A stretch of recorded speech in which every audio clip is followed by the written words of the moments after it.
a igreja, e aí é uma crítica que a gente vai fazer à igreja de modo geral, né? Não só a igreja católica, mas a igreja de modo geral, muitos pastores, muitos padres, eles se abstiveram de entrar na ideia de conversar a respeito de política, né? Uhum.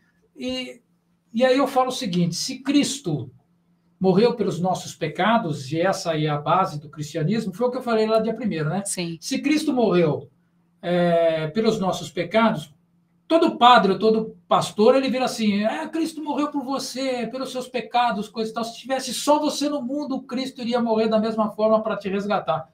Ok. Agora eu pergunto, né? Quais foram as ferramentas utilizadas para pregá-lo na cruz pelos meus pecados? Foi a religião, através dos judeus, da igreja, do sacerdócio, e foi através do poder político. Então, a religião invocou o poder político para crucificar a Cristo. E o que nós vemos hoje, na prática, é o mesmo movimento. Evidentemente que Cristo não está aqui, mas os seus discípulos estão. Então, a perseguição, e aí a gente vê essa situação dentro da igreja, é que se o clérigo ele não se movimentar, se os religiosos não se movimentarem, seremos novamente sufocados, é lógico, guardada a devida proporção, não é que eu queira falar isso aí, seremos crucificados. Uhum. É isso daí? Tem uma passagem histórica que eu acho fenomenal nesse sentido, que foi em 1930. A gente, de 1889 até 1930, nós tivemos um Estado literalmente ateu. Ele era anticlerical, ele queria apartar o cristianismo da esfera pública. E o Brasil tinha uma maioria absoluta de cristãos, na época católicos, mais de 98% da população, e o regime era completamente indiferente a isso.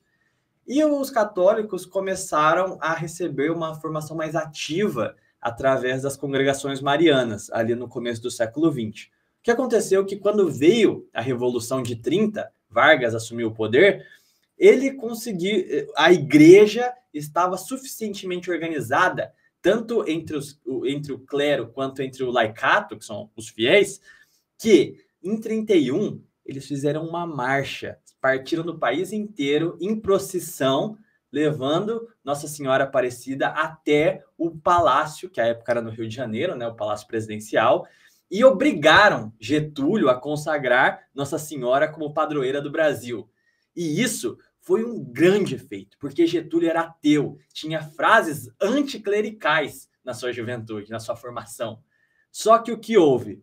O padre em questão, o bispo que estava organizando, liderando a frente da manifestação, ele fez um discurso muito enfático, que é uma lição até os dias de hoje.